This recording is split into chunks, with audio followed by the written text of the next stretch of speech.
ఆధ్యాత్మిక మిత్రులారా నమస్కారం. ఈరోజు మనం మాసాలన్నింటిలోకే అత్యంత విశిష్టమైనదిగా, పరమాత్మచేత స్వయంగా ప్రకటించబడినదిగా చెప్పబడే మార్గశిర మాసం యొక్క నిజమైన తాత్వికతను విశ్లేషిద్దాం. శ్రీమద్భగవద్గీతలో సాక్షాత్తు యోగేశ్వరుడైన శ్రీకృష్ణుడు ఏం చెప్పారు? మాసానాం మార్గశీర్షోహం అనగా మాసాలలో నేను మార్గశిరమాసాన్ని అని పరమాత్మ స్పష్టంగా ప్రకటించారు. దీని వెనుక ఉన్న అంతరార్థం ఏమిటో తెలుసుకుందాం. మార్గశిరమాసం అనేది కేవలం ఒక నెల కాదు. ఇది కాలాన్ని దైవీయ శక్తి కేంద్రంగా మార్చే సమయం. ఈ మాసం శ్రీమహావిష్ణువుకి అత్యంత ప్రియమైనది. విష్ణువు అంటేనే స్థితికారకుడు, సృష్టిని పరిరక్షించే శక్తి.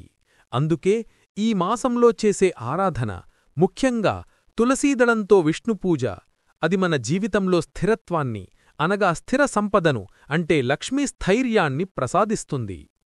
ధనుర్మాసం దేవతలకు ఉదయం.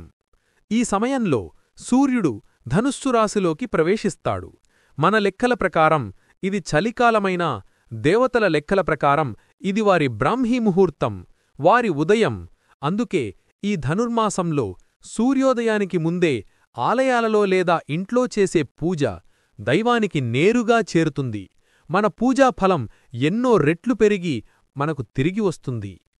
పరమాత్మ స్థిరత్వాన్ని మన ఇంట్లో నిలుపుకోవాలంటే మనం తప్పనిసరిగా పాటించవలసిన గృహధర్మం గురించి శాస్త్రం స్పష్టంగా చెబుతోంది. ఇల్లు అనేది గృహలక్ష్మి ఆధీనంలో ఉంటుంది. ఇంట్లో ఉన్న ఆడపిల్లలు, కోడళ్ళు, పెద్దవారు వీరంతా ఆ లక్ష్మీ స్వరూపాలు. వారిని అవమానించడం లేదా భౌతికంగా హింసించడం అనేది సాక్షాత్తు లక్ష్మీదేవిని నిందించడమే అవుతుంది. ఎక్కడ స్త్రీశక్తి గౌరవించబడుతుందో అక్కడ సానుకూల శక్తి స్థిరంగా ఉంటుంది. ఈ సానుకూల శక్తే సంపదకు మూలం.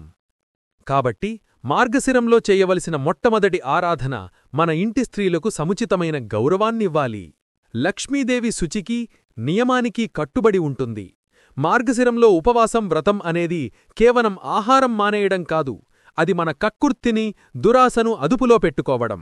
మనస్సు శుభ్రమైతేనే ఇల్లు శుభ్రమవుతుంది.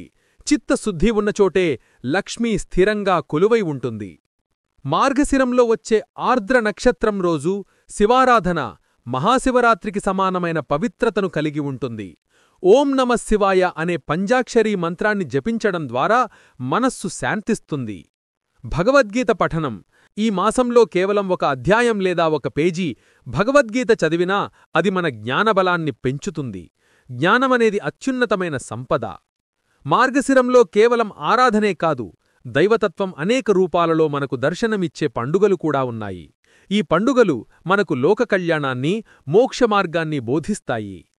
సూర్యుడు ధనుస్సురాశిలోకి ప్రవేశించినప్పట్నుండి మకర సంక్రాంతి వరకు ఈ వ్రతం సాగుతుంది. ఈ సమయాన్ని దేవతల ఉదయంగా భావిస్తాం. ఈ సమయంలోనే గోదాదేవి శ్రీకృష్ణుడిని పతిగా పొందడానికి తిరుప్పావై వ్రతం చేసింది. ఈ 30 రోజులు విష్ణు ఆలయాలలో ఇళ్లల్లో ప్రత్యేకంగా గోదాదేవి కళ్యాణం చేయడం, ఉదయాన్నే పూజలు చేయడం ద్వారా ముక్తి మరియు వివాహ సౌభాగ్యం లభిస్తాయి. మార్గశిర బహుళపక్షంలోని అష్టమి రోజున కాలభైరవుడు ఆవిర్భవించాడు. కాలభైరవుడు కాలస్వరూపుడు, శివుడి అంశ. ఈయనను పూజిస్తే కాలభయం తొలగిపోతుంది, అకాల మృత్యు భయం నివారించబడుతుంది. అంతేకాకుండా ఈయన ఆలయ రక్షకుడు కాబట్టి సకల అడ్డంకులు తొలగి జీవితంలో క్రమశిక్షణ, నియంత్రణ అలవడతాయి. మార్గశిరం మనకు కేవలం పూజలు నేర్పదు. ధర్మాన్ని పాటించడం ద్వారానే పరమాత్మ అనుగ్రహం లభిస్తుందని, సద్గుణాలే మనకు నిజమైన అదృష్టమని ఈ మాసం గుర్తుచేస్తుంది. అందుకే ధర్మాన్ని రక్షించండి, గౌరవాన్ని పెంచండి. లక్ష్మీదేవి మీ గృహాన్ని స్థిరంగా అనుగ్రహిస్తుంది. మార్గశిరం కేవలం విష్ణువు మాసం కాదు, ఇది జ్ఞానాన్ని, క్రమశిక్షణను, రక్షణను ప్రసాదించే త్రిమూర్తి మరియు శక్తితత్వం యొక్క సంగమం. అందుకే ఈ మాసంలో చేసిన ఆరాధన ఫలితం అధికం. సర్వే జనాః సుఖినో భవంతు.